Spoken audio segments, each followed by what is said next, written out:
आपला जो काही हिस्ट्री 301 हा जो काही कंटेम्पररी वर्ल्ड हा विषय आहे, त्या विषयामधलं शीतयुद्धाची कारणे, शीतयुद्धाचे परिणाम याबद्दल आपल्याला सविस्तर अशी माहिती घ्यायची आहे. तर आपण ज्यावेळी बघितलं दुसऱ्या महायुद्धाच्या परिणामांची ज्यावेळी आपण चर्चा करत होतो, तर त्या चर्चेमध्ये आपल्याला शीतयुद्ध हा सुद्धा एक दुसऱ्या महायुद्धाचा परिणाम असलेला आपल्याला दिसून येतो. जर शीतयुद्धाची जर आपण पार्श्वभूमी बघितली तर शीतयुद्धाची सुरुवात ही इतिहासकार जे आहे त्या इतिहासकारांमध्ये मतभेद आहे की नेमकं शीतयुद्ध कधी सुरू झालं. आता शीतयुद्ध सुरू होण्यामागे 1917 रोजी रशियामध्ये जे काही बोल्शेविक क्रांती झाली, बोल्शेविक विरुद्ध बोल्शेविक म्हणजे अल्पसंख्यक बहुसंख्य म्हणजे तो एक रशियन शब्द आहे. तर बोल्शेविक क्रांती झाल्यानंतर तिथं साम्यवाद रुजला किंवा साम्यवादाचा उदय झाला. तो ऑब्व्हियसली जो काही साम्यवाद आहे किंवा कम्युनिझम आहे आणि कॅपिटलिझम आहे किंवा आपण त्याला भांडवलशाही म्हणतो, भांडवलशाही आणि साम्यवाद यांची जी काही मतभेद युक्त अशी स्पर्धा असेल, ती स्पर्धा यापासून सुरुवात झालेली आपल्याला दिसून येते. पण तिचे जे काही अंश होते किंवा या स्पर्धेचे किंवा मतभेदांचे जे काही अंश होते ते खूप कमी प्रमाणात होते. म्हणजे तिथून उदय झालेला आपल्याला दिसतो. असे भरपूर असे इतिहासकार त्यांचं मत मांडतात. नंतरच्या कालखंडामध्ये ज्यावेळी युद्ध संपलं, ते युद्ध संपल्यानंतर जो काही 1945 ते 1990 दरम्यानचा जो काही कालखंड होता, या कालखंडामध्ये संयुक्त राष्ट्र अमेरिका आणि सोव्हिएत रशिया यांच्यामध्ये जो काही वैचारिक संघर्ष निर्माण झाला, त्या वैचारिक संघर्षाला वॉल्टर लिपमन असतील तर वॉल्टर लिपमनने सर्वात आधी ही संज्ञा वापरली, शीतयुद्ध किंवा कोल्ड वॉर. त्यांचं एक पुस्तक आहे कोल्ड वॉर. या कोल्ड वॉर मध्ये त्यांनी शीतयुद्ध म्हणजे या अमेरिका आणि सोव्हिएत रशिया यांच्यामध्ये जो काही संघर्ष होता त्या संघर्षाला कोल्ड वॉर हे त्यांनी नाव सुचवलेलं दिसून येतं. त्यानंतर आपल्याला जर शीतयुद्ध किंवा कोल्ड वॉर ही कन्सेप्ट बघायची असली तर शीतयुद्ध म्हणजे अप्रत्यक्षरित्या युद्ध. कारण शीतयुद्ध हे रणांगणावर लढलं जात नाही, तर ते वैचारिक असेल किंवा मग त्याचे जे स्रोत आहे की ते कोणत्या माध्यमातून लढलं जातं, तर त्यामध्ये एक असेल की जो आपला विरोधक आहे त्या विरोधकाची ज्या काही बातम्या असतील त्या बातम्या मसाला मीठ लावून त्यांचा जो काही वर्चस्व असेल ते वर्चस्व कमी करण्यासाठी प्रयत्न करणे, या अशा प्रकारचं असलेलं आपल्याला दिसून येतं. त्यानंतर यामध्ये धमक्या देणे, जहाल प्रचार करणे किंवा मग त्यांचं जे काही मनोबल असेल आपल्या विरोधकाचं, ते मनोबल खच्चीकरण करण्यासाठी हा शब्द वापरलेला दिसून येतो. आता 1945 ला नेमक्या या शीतयुद्धाचं असं झालं की शीतयुद्धाची सुरुवात ही जे काही बहुसंख्य इतिहासकार असतील, बहुसंख्य इतिहासकार हे 1945 नंतरचा जो काही कालखंड आहे त्या 1945 ते 1990 या कालखंडाला शीतयुद्धाचा खरा कालखंड असं मानतात. तर यामध्ये असं झालं की 1945 ला 6 ऑगस्ट 1945 ला अमेरिकेने हिरोशिमा या शहरावर जो काही लिटल बॉय नामक बॉम्ब असेल, अणुबॉम्ब, तो अणुबॉम्ब टाकला. परंतु जर आपण दुसऱ्या महायुद्धामध्ये जर बघितलं तर जे काही मित्र राष्ट्र होते, या मित्र राष्ट्रांमध्ये संयुक्त राष्ट्र अमेरिका असेल, आपण युनायटेड किंगडम जे म्हणतो, इंग्लंड असेल, फ्रेंच असेल, रशिया असेल, सोव्हिएत रशिया, तर यांची एक युती होती. आणि ही युती करून जे काही ऍक्सिस राष्ट्र होते, सपोजली जर्मनी, इटली, जपान यांच्या विरुद्ध यांची ही आघाडी होती. यामध्ये पोट्सडॅम म्हणून नावाची एक कॉन्फरन्स भरली होती तर या पोट्सडॅम कॉन्फरन्समध्ये ते आपण पोट्सडॅम कॉन्फरन्स जे आहे ते सविस्तर पुढे बघूच, परंतु एक थोडी त्याची जर तोंड ओळख होणे हे महत्वाचं आहे आपल्या या शीतयुद्धाच्या प्रस्तावनेमध्ये. तर पोट्सडॅम मध्ये जे काही इंग्लंड असेल, अमेरिका असेल, सोव्हिएत रशिया आणि फ्रेंच यांची ही बैठक भरली. कारण महायुद्ध कालखंडामध्ये भरपूर अशा कॉन्फरन्सेस असतील किंवा परिषदा असतील, या परिषदा होत होत्या. त्या परिषदा का होत होत्या? कारण युद्धामध्ये आपल्याला नेमकी काय भूमिका करावी किंवा मग आपली पुढचं पाऊल कसं असावं याबद्दलचं त्यामध्ये त्यांच्या चर्चा होत होत्या. तर या पोट्सडॅम कॉन्फरन्समध्ये अमेरिकेने सांगितलं की आमचं जो काही अणुबॉम्ब आहे किंवा ॲटॉमिक रिसर्च आहे तो सुरू आहे. हा झाला जुलैमध्ये ही पोट्सडॅम परिषद होती. जुलैमध्ये पोट्सडॅम परिषद, मग तिथं सुरू झालं की आमचा जो काही ॲटॉमिक किंवा ते आण्विक प्रयोग सुरू आहे असं त्यांनी जे काही इंग्लंड असेल इंग्लंडच्या कानावर टाकलं, त्याच्यानंतर अमेरिकेच्या पण कानावर टाकलं. परंतु जुलैमध्ये ही कॉन्फरन्स होतीये, संपली कॉन्फरन्स, आणि एका आठवड्यामध्ये म्हणजे 6 ऑगस्टला काय करताय अमेरिका? तर अमेरिका ही अणुबॉम्ब डायरेक्टली हल्ला करताय जपानवर. कारण जपान हे शरणागती पत्करण्याच्या तयारीत होतं की ते शरणागत होणार होतं. परंतु अमेरिकेने आपली जी काही पॉवर आहे किंवा आपली जी शक्ती आहे ती शक्ती सर्व जगाला त्या शक्तीची ओळख व्हावी यासाठी अमेरिकेने 6 ऑगस्टला अणुहल्ला केलेला आपल्याला दिसून येतो. त्यानंतर यामध्ये असं झालं की जो काही पोट्सडॅम कॉन्फरन्स होती, या पोट्सडॅम कॉन्फरन्सचं उल्लंघन हे अमेरिकेने केलं असं सोव्हिएत रशिया जे होतं त्या सोव्हिएत रशियाने शंका उत्पन्न केली. आणि एक डाऊटफुली याचे जे काही पाऊल होतं युएसएचं किंवा आपण त्याला संयुक्त राष्ट्र अमेरिका म्हणतो, संयुक्त राष्ट्र अमेरिकेकडे एका संशयाच्या भूमिकेने किंवा संशयाच्या दृष्टीने सोव्हिएत रशिया बघत होतं. कारण जे काही मित्र राष्ट्र आहे त्या मित्र राष्ट्रांना सोबत घेऊन ज्या काही कारवाया करायच्या असतील त्या कारवाया कराव्या असं ठरलेलं होतं. परंतु अमेरिकेने तसं केलं नाही. अमेरिकेने इंग्लंड असेल किंवा फ्रान्स असेल या दोघांना आपण अणुबॉम्ब यूज करणार आहे किंवा अणुबॉम्ब टाकणार आहे या अशी एक कल्पना दिलेली होती. परंतु जे काही सोव्हिएत रशिया होतं, सोव्हिएत रशियाला यापासून दूर ठेवलं गेलं. यामुळे काय झालं की सोव्हिएत रशियाचा जो काही व्ह्यू असेल रशियाकडे बघण्याचा किंवा जे काही मित्र राष्ट्र असतील त्या मित्र राष्ट्रांकडे बघण्याचा जो व्ह्यू होता किंवा दृष्टिकोन होता तो दृष्टिकोन चेंज झालेला दिसतोय.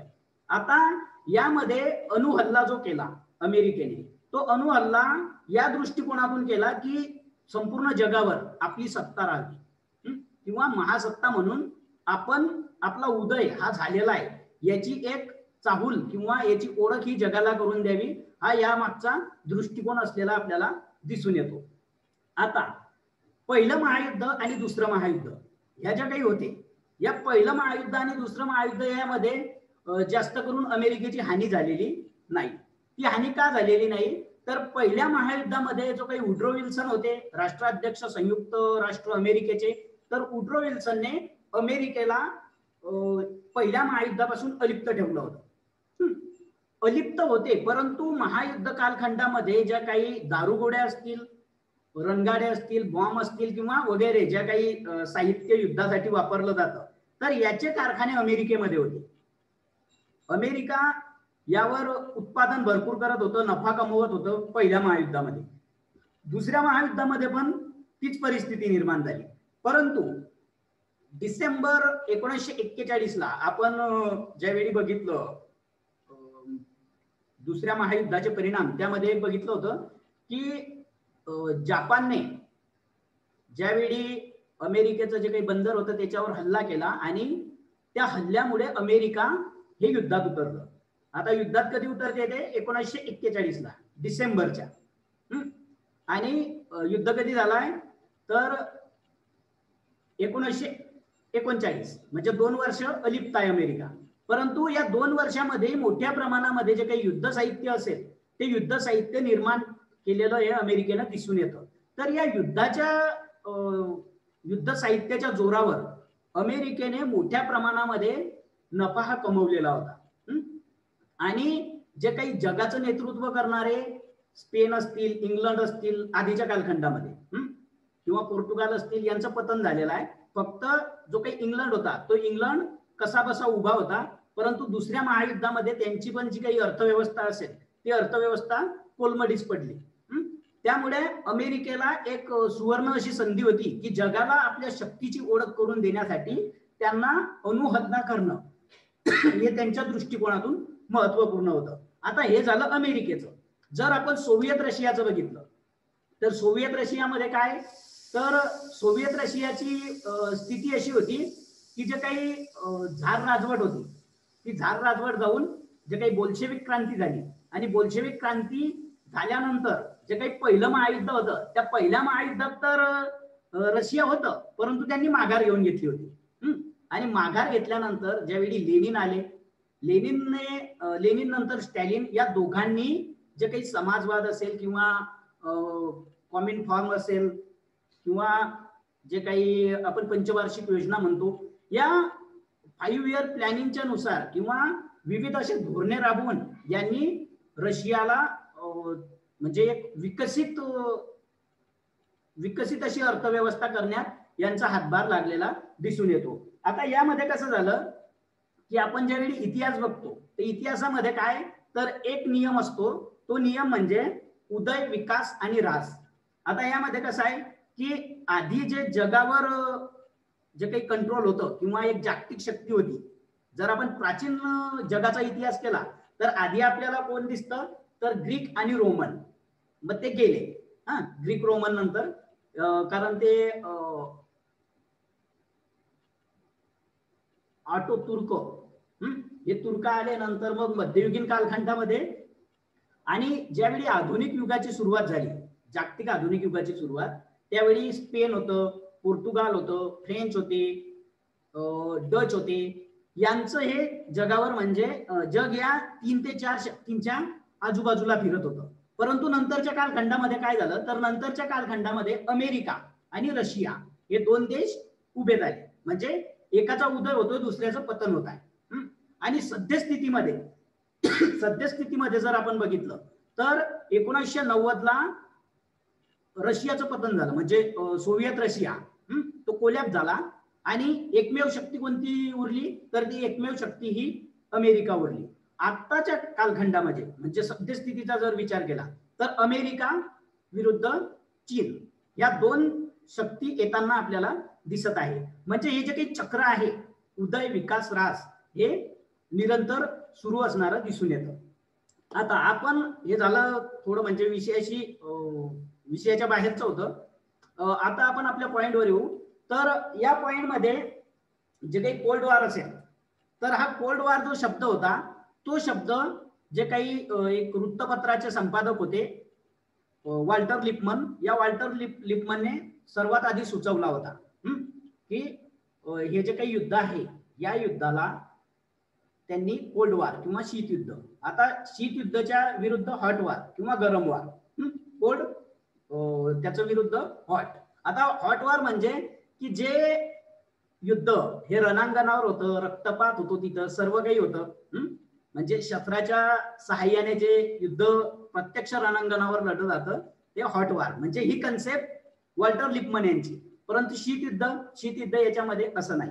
तर शीतयुद्धामध्ये जे कट कारस्थानं, त्याच्यानंतर कुटील डाव, त्याच्यानंतर आपला प्रतिस्पर्धी जो असेल त्या प्रतिस्पर्धीला त्याचं खच्चीकरण करण्याला जे आपण विविध असे उपाय करतो त्या उपायांचा यामध्ये मोठ्या प्रमाणामध्ये सहभाग असलेला आपल्याला दिसून येतो.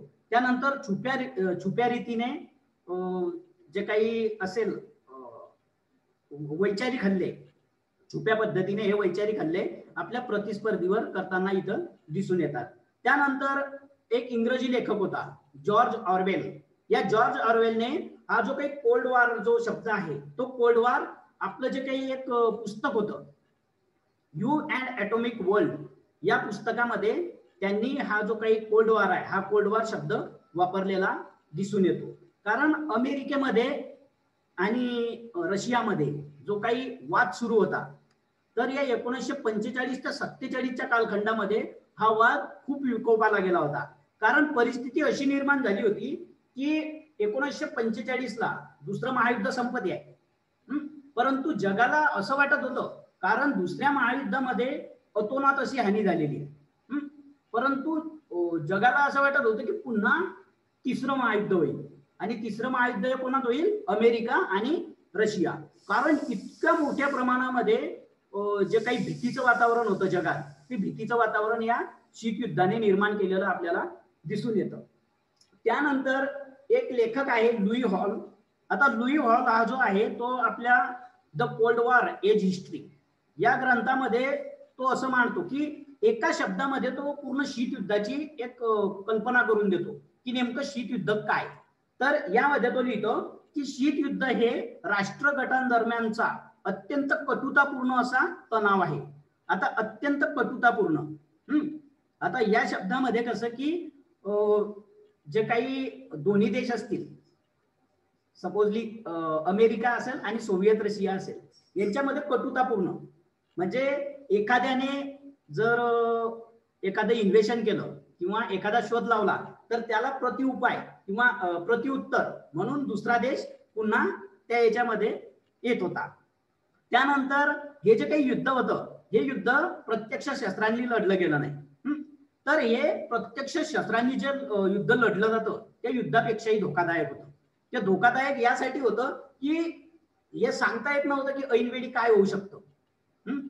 मग आणि जे काही देश होते म्हणजे कम्युनिस्ट आणि कॅपिटलिस्ट भांडवलशाही, या देशांची जी काही सहनशक्ती असेल, हे सहनशक्ती पाहणार हे एक अप्रत्यक्ष प्रकारचं युद्ध होतं.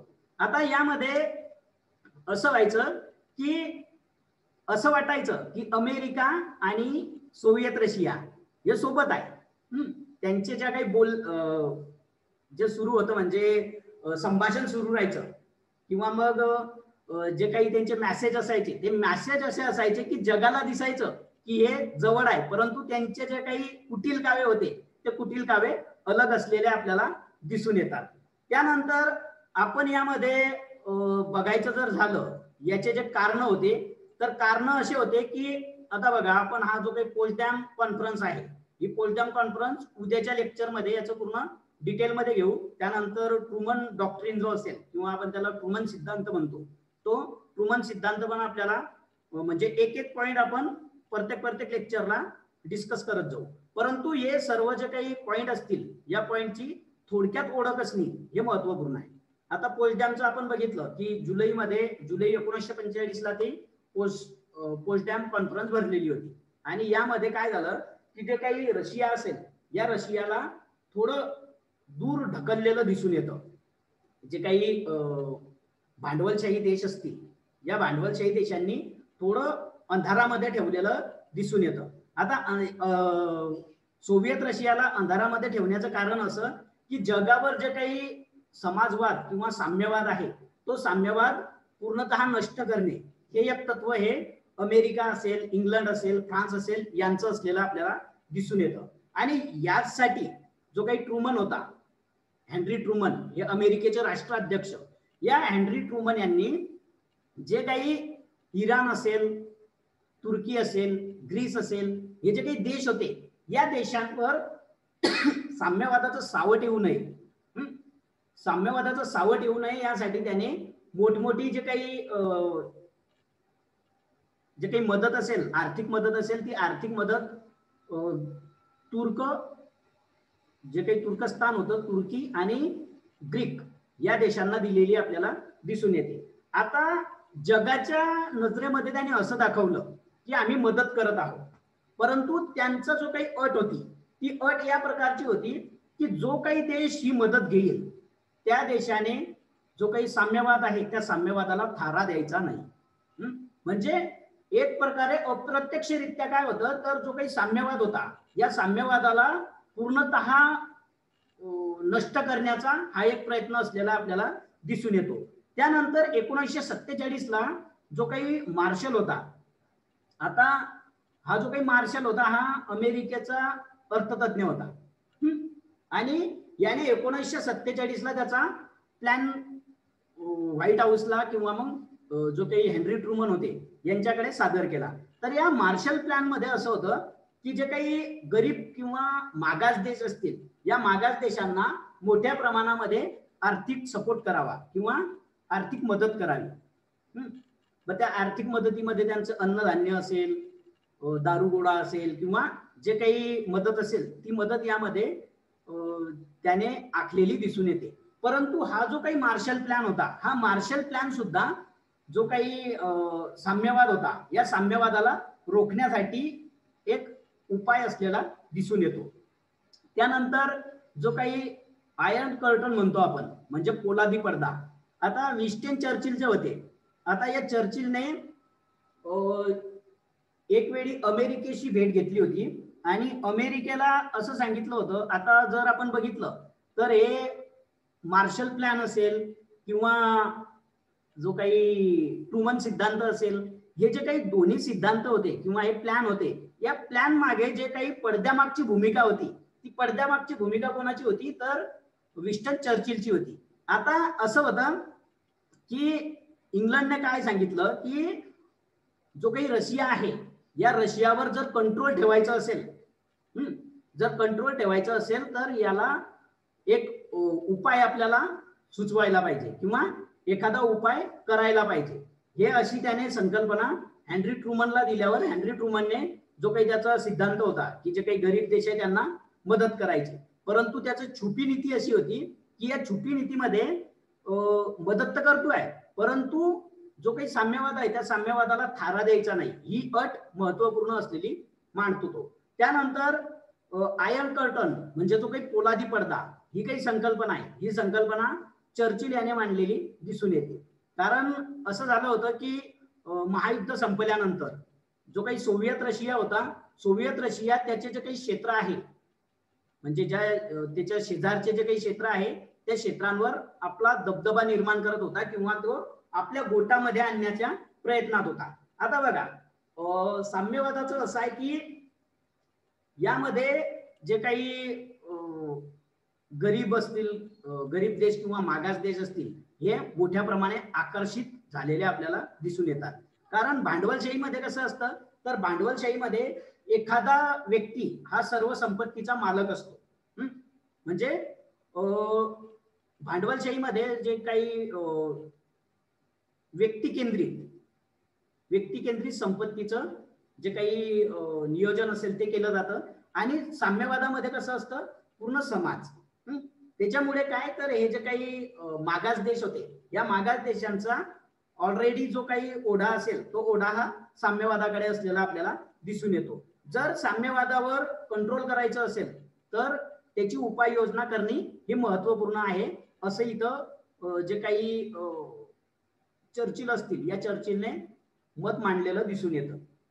त्यानंतर जो काही संरक्षण करार निर्माण झाले, आता आपण हे जे काही बघतोय हे फक्त या शीत युद्धामध्ये नेमकं काय काय घडलं म्हणजे याची वाटचाल कशी झाली, काय झाली याच्याबद्दलचं हे आपल्याला इथं आपण फक्त तोंड ओळख देऊ आणि नंतरच्या लेक्चरला आपण एक एक पॉइंट डिस्कस करत चालू, म्हणजे ब्रॉडली डिस्कस करू. त्यानंतर जे काही संरक्षण करार होते, आता या संरक्षण करारांमध्ये नाटो करार असेल, वॉर्सॉ पॅक्ट असेल किंवा वारसा करार. आता 1949 ला अमेरिका जे होतं या अमेरिकेने जो काही जे त्यांचे मित्र राष्ट्र होते किंवा त्यांचा जो काही गट होता या गटामध्ये 1949 ला जो काही आपण त्याला नाटो करार म्हणतो तो नाटो करार केलेला दिसून येतो. आता बघा आपण एक स्क्रीन शेअर केली आहे, तर या स्क्रीन शेअर मध्ये कसं आहे की जो काही ब्ल्यू कलर असेल, 1 मिनिट,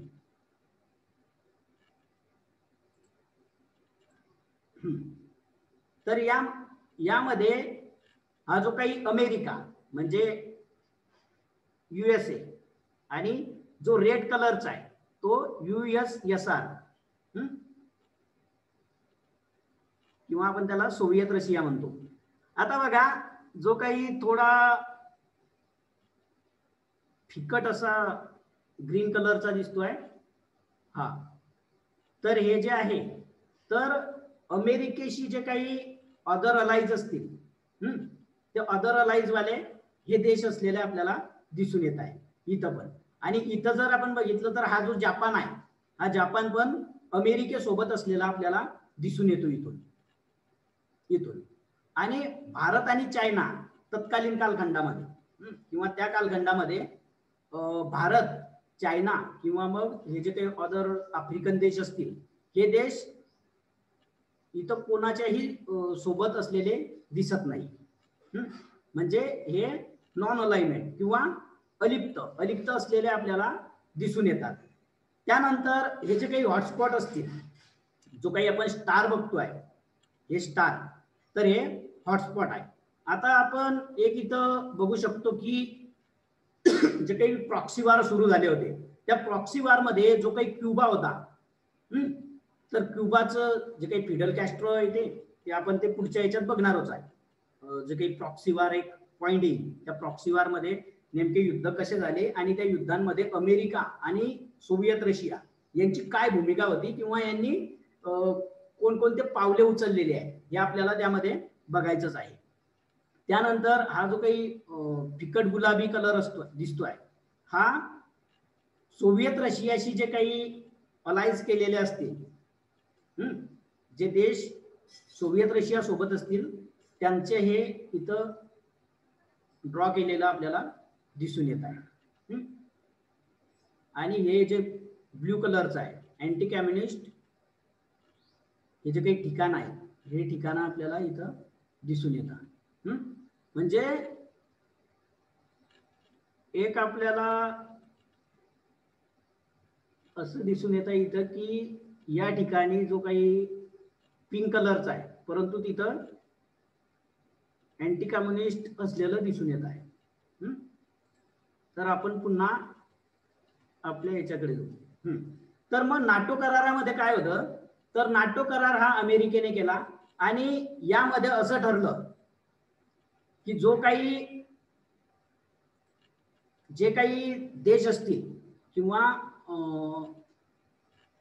हा जो काही करार होता किंवा पॅक्ट होता या पॅक्ट मधला जो काही सदस्य देश असेल तर त्या सदस्य देशावर एखाद्या विरोधी देशाने जर आक्रमण केलं किंवा त्यांच्यावर हल्ला केला तर त्याला प्रत्युत्तर म्हणून जितके या नाटो मध्ये सदस्य देश असतील ते सदस्य देश त्या विरोधी देशावर आक्रमण करतील. म्हणजेच पर्यायाने काय, तर जो काही सदस्य आहे त्या सदस्याला प्रोटेक्शन देण्याचं काम हे नाटो करेल असं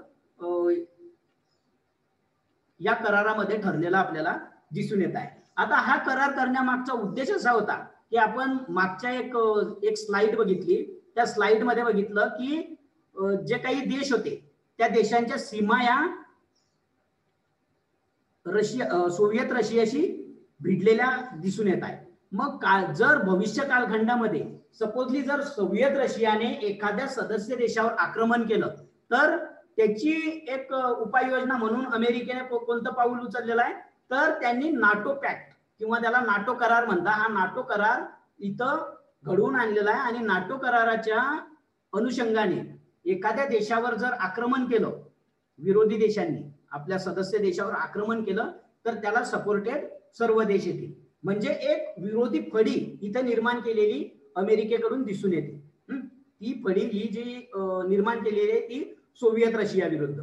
मग सोव्हिएत रशियाने याला प्रत्युत्तर म्हणून काय केलं, तर त्यांनी वारसा करार 1955 ला वारसा करार हा केलेला दिसून येतोय. आता वारसा करार कसा होता, वारसा करार पण नाटो सारखाच होता, परंतु त्यांचं कसं होतं की आपल्या वारसा पॅक्ट मध्ये एखाद्या सदस्य देशावर कोणी जर आक्रमण केलं तर त्याला प्रत्युत्तर आपण सर्वांनी द्यायचं. म्हणजे यांच्या ज्या काही विचारसरण्या होत्या किंवा यांची जी काही पद्धत होती ती सेम दिसते, परंतु नावं चेंज आहे आणि देश चेंज आहे आणि त्यांची जी काही विचारसरणी असेल म्हणजे भांडवलशाही आणि साम्यवाद हे अलग अलग असलेला आपल्याला दिसून येत आहे. तर यावरूनच आपल्याला असं सांगता येतं की नाटो आणि वारसा हे जे काही करार झालेले आहे तर या कराराने जगाला कुठं आणून ठेवलाय, एका भीतीच्या वातावरणामध्ये आणून ठेवलाय. किंवा युद्ध होईलच अशी एक जी काही शक्यता होती ती शक्यता कोणीही नाकारू शकत नव्हतं. परंतु असं होतं की युद्ध कधी होईल हे कोणाला माहित नव्हतं. म्हणजे युद्ध ऐन वेळेलाही होऊ शकतं किंवा काही कालावधीने होऊ शकतो किंवा एका सेकंदामध्ये पण होऊ शकतं. या अशी परिस्थिती या कालखंडामध्ये निर्माण झालेली आपल्याला दिसून येतं. त्यानंतर याच कालखंडामध्ये शीतयुद्धाचं अजून एक घेतलं तर जे काही अंतराळ स्पर्धा होती, उपग्रहावर जाणं वगैरे वगैरे ज्या काही स्पर्धा होत्या त्या स्पर्धा या मोठ्या प्रमाणात इथं वाढलेल्या आपल्याला दिसून येत आहे. म्हणजे स्पुटनिक असेल, स्पुटनिक 1, स्पुटनिक 2, एक्सप्लोरर 1 असेल किंवा मग चंद्रावर जाणाऱ्या व्यक्ती असेल किंवा तो युरी गॅगरिन असेल पहिला जो उपग्रहामध्ये गेला. त्याच्यानंतर जे काही प्राणी पण त्यांनी पाठवले, लायका नावाची एक कुत्री होती तिला पण पाठवलं. म्हणजे अशा त्यानंतर चंद्रावर जाणारे ते जे काही नील आर्मस्ट्रॉंग असतील हे पण या कालखंडामध्ये हा पूर्ण जो काही आपण इतिहास बघतोय हा एक इम्पॅक्ट म्हणून कोल्ड वॉर जो असेल त्या कोल्ड वॉरचा असलेला आपल्याला दिसून येतोय. आता कोल्ड वॉर मध्ये काय होतं तर अमेरिकेने एखादा सपोजली नासाच्या माध्यमातून एखादी अंतराळ मोहीम जर राबवली तर त्याला प्रत्युत्तर म्हणून रशिया जे होतं ते रशिया अजून दुसरीच मोहीम राबवत होती. म्हणजे एक प्रकारची स्पर्धा यामध्ये असलेली आपल्याला दिसून येत आहे. त्यानंतर जे काही बर्लिन होतं, आता दुसरं महायुद्ध संपल्यानंतर जे काही जर्मनी होतं जर्मनीचं विभाजन झालं. आता पूर्व जर्मनी जे होतं ते पूर्व जर्मनी सोव्हिएत रशियाकडे आणि पश्चिम जर्मनी जे होतं ते अमेरिकेचा जो काही गट असेल त्या गटाकडे याचं विभाजन झालं होतं. आता यामध्ये फक्त एकच लक्षात ठेवायचं, ज्यावेळी पूर्व भाग येईल जगाचं, ज्यावेळी आपण विभागणी करतो तर पूर्वेकडील भागाकडे हा सोव्हिएत रशिया येतो आणि पश्चिम भागाकडे म्हणजे आपण डाव्या साईडला जो काही पश्चिम भाग सांगतो तर पश्चिम भागाकडे अमेरिका.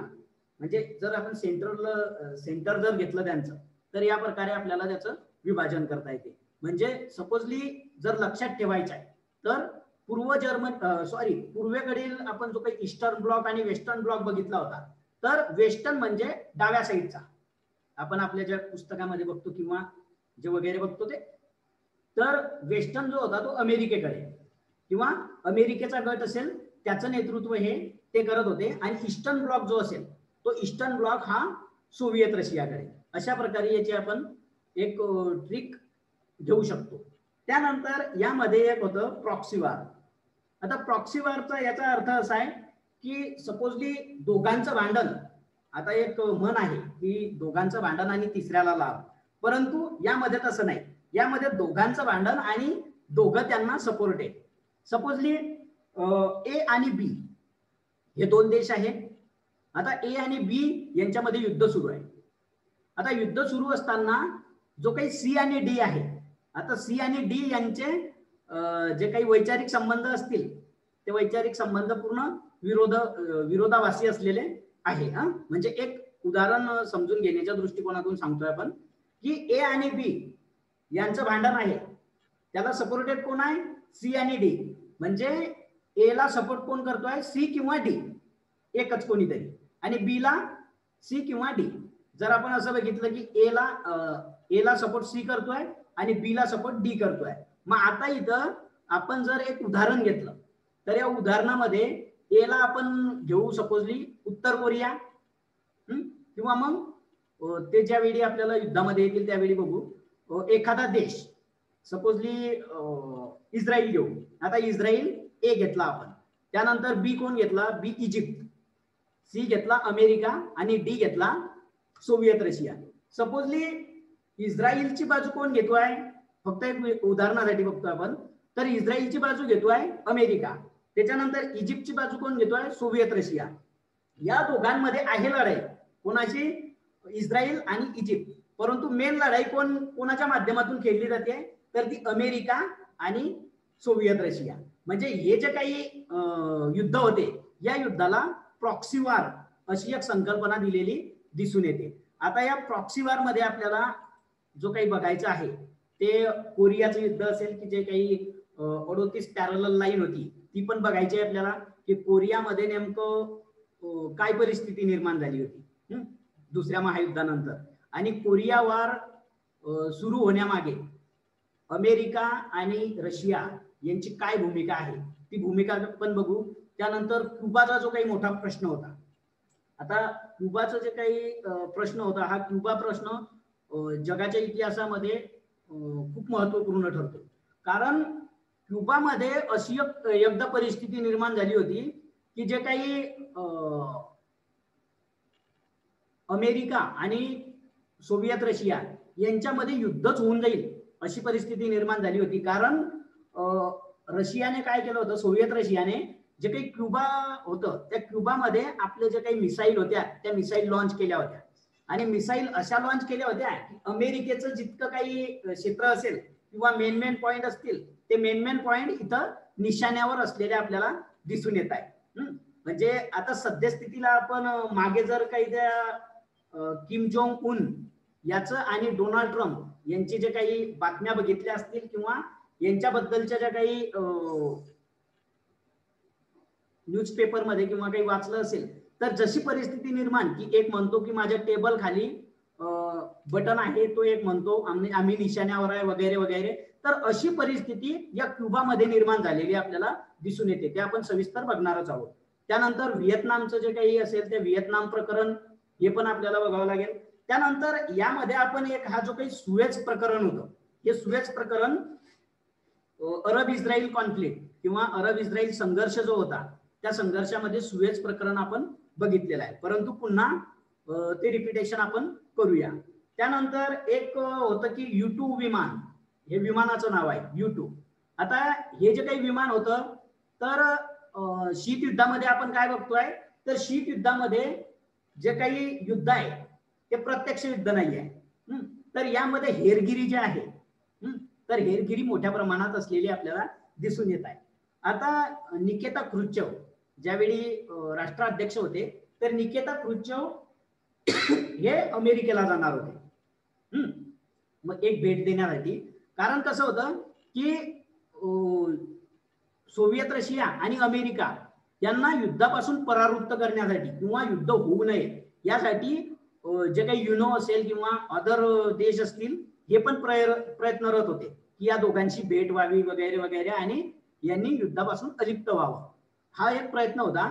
परंतु ज्यावेळी निकिता क्रुश्चेव हे जाणार होते अमेरिकेला, त्याच्या 2 ते 3 दिवस आधी काय झालं की अमेरिकेचं एक U2 नावाचं विमान, हे U2 नावाचं विमान रशियामध्ये हेरगिरी करत असताना आढळून आलं आणि सोव्हिएत रशियाने ते विमान खाली पाडलं. आणि जो काही चालक असेल त्या चालकने पण स्वतः एक कबुली दिली की अमेरिकेचं विमान असून हे आम्ही स्वतः हेरगिरी करत आहोत.